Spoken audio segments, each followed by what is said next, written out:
You're watching the News Hour. Now, a British teenager who exposed an illicit Russian cryptocurrency network has been sanctioned by Russia.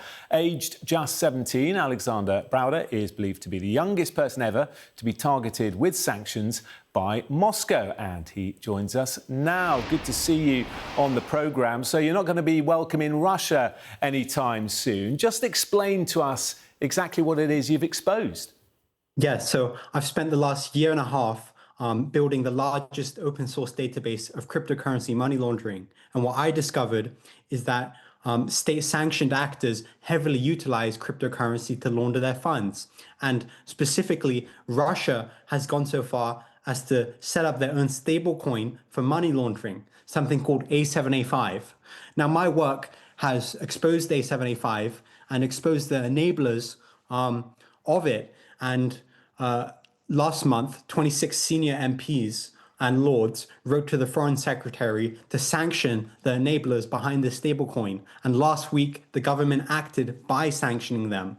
What was surprising to me is that a week later, yesterday, the Russian government sanctioned me. So it's clear that my work has touched a nerve and I'm looking in the right place.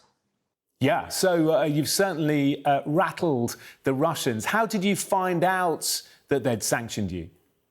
Yeah, so it's a pretty funny story. So I'm in high school and I was sitting at the back of my economics class. I opened my laptop and I saw a Reuters headline stating that I was sanctioned. So it came as a surprise. And how do you feel about it?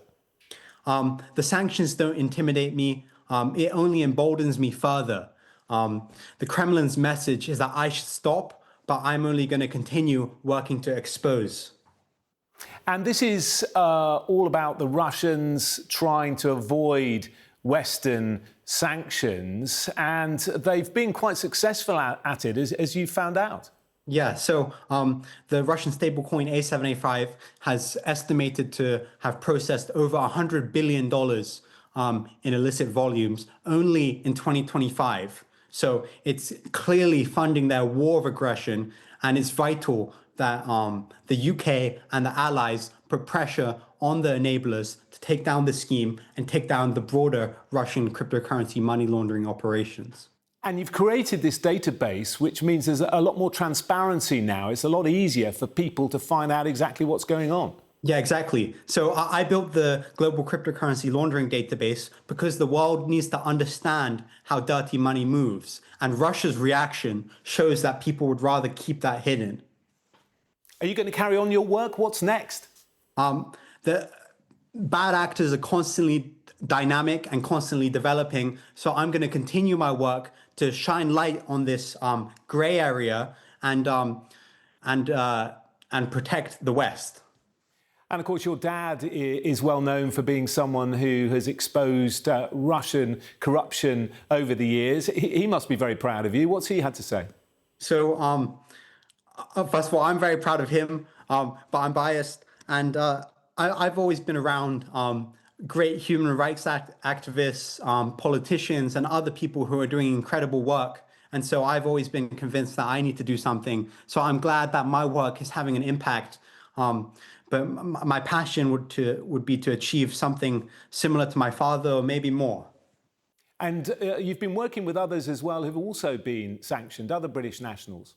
Exactly. That there was 5 of us in total, including Catherine Belton, a journalist, and several other people. And so the Russians' goal is to intimidate us and to try and shut us down. But I'm not backing down, and neither should anyone else. Do you ever worry about your safety? So due to my family background, I've always experienced a slight sense of fear. But if you live in fear, you'll always be constricted. And so I want to push so far back that the Russians are on the back foot, not me. And how are you managing to do all this work? And it's very labour intensive and time consuming, while also trying to balance it with your A-levels. Definitely. It's definitely a balancing act. I think I'm balancing it pretty well. But yeah, this is like a job for me. I spend most of my evenings, most of my weekends on this. So I'm glad that there's some material effects coming out of it. Well, it's been fascinating speaking to you. Thank you very much for your time, Alexander Browder. We appreciate you coming on. Thank you so much.